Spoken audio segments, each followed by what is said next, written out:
What's going on, everyone? Juicebags here, and welcome back to some Dungeon Defenders 2.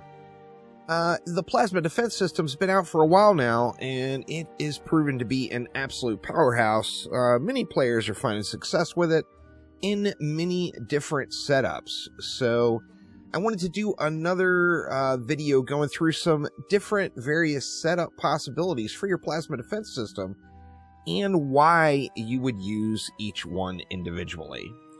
Now, you got two basic setups that are very, very currently flavor of the month sort of things, or flavor of the 4-year period sort of thing. And that is, you got defense rate, anti-melee, and controller, and you've got defense rate, anti-melee, and crit chance. Just super, super effective setups. And, you know, throughout the game, they do incredibly well, and it has been that way for many, many years. Now, with this in mind, which do you use? Well, it's going to be all dependent on how much crit damage you have in your final setups.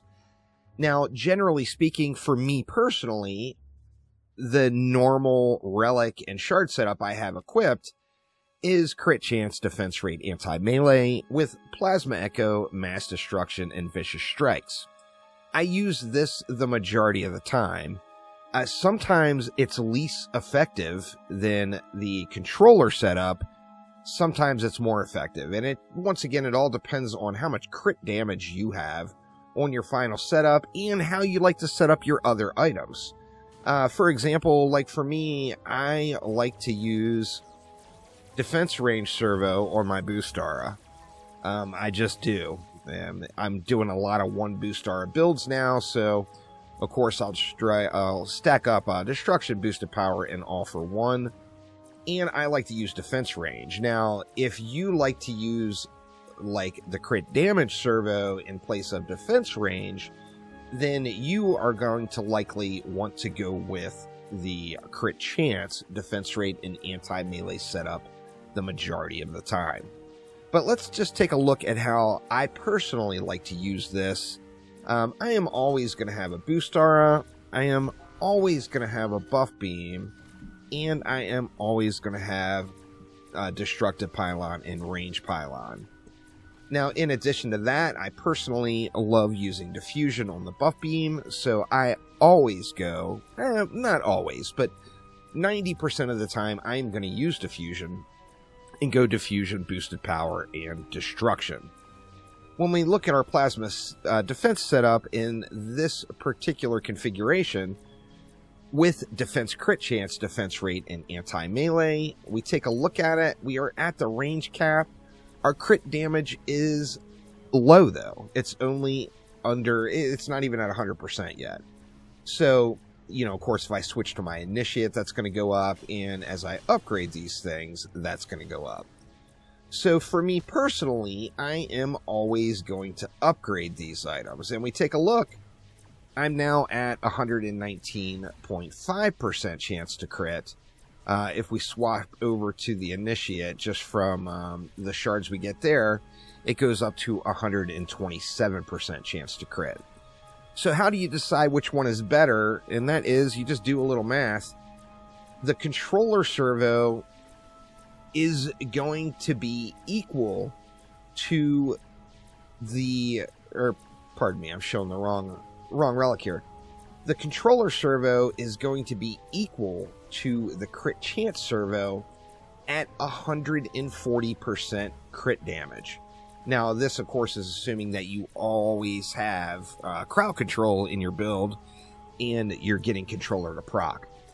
Now, I'm at 127.77% crit. Now, for me personally, this is going to be slightly weaker than using controller, considering I almost always have crowd control in the mix. However, I also like to play on my initiate, and I like to play on my countess. When I play on both of those heroes, I am usually tower boosting. So when we throw our tower boost into the mix and we take a look at it, now I'm up to 173% crit damage, and that is making my setup with the crit chance a little bit better than it would be with controller. Now, say that you didn't want a tower boost, you don't want to upgrade, you want to just like come in and build out your map, and you know, just you've got enough power to get the job done, so why do all the extra stuff when you could just chillax it out in AFK anyway? Well, then you're going to get more value out of controller servo, as your crit damage is not going to be high enough for crit chance to be worth it. I personally normally don't do that, though. So I upgrade. I also like to boost. So for my general use purposes, I am normally going to have the crit chance. Oh, did I just put that on the weapon, man? I sure as hell did. I'm generally going to have crit chance over controller. Now, there's one more variation you can take, and a big part of the setup and the power with the PDS is that large range. So 6,250 range, it goes a long way. Of course, we are getting there with our Vicious Strike setup. However, we're also, normally when I play, I am actively boosting on my initiate. So if I am playing and I'm actively boosting on my initiate, and I'm doing this all the time, you can get even more power out of your plasma defense system by making a little slight change here. So we look here, defense crit chance servo, of course, is a 25% crit chance.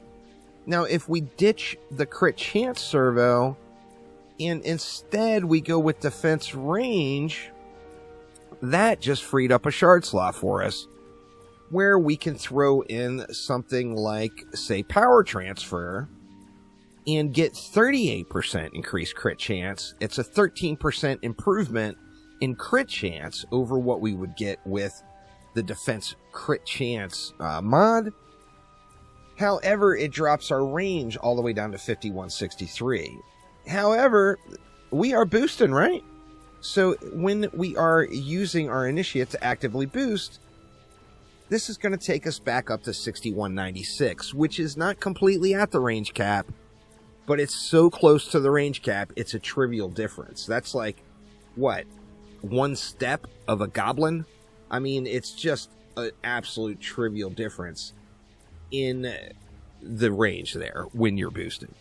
So when you're actively boosting, and if you actively boost, you're going to get more overall power out of your plasma defense system if you throw a defense range mod. Now, of course, that is designed for a specific sort of play, once again, and that is why I personally normally just run like this. I can use it everywhere. It's still getting wins. If I want to actively boost, I can and get more power. If I don't want to actively boost, I don't have to. It's a good generic overall setup. That's not the most power in all situations, but it's something you can use anywhere. And I think I mentioned it earlier, one of the things really important with the plasma defense system is that you just try it out, y'all.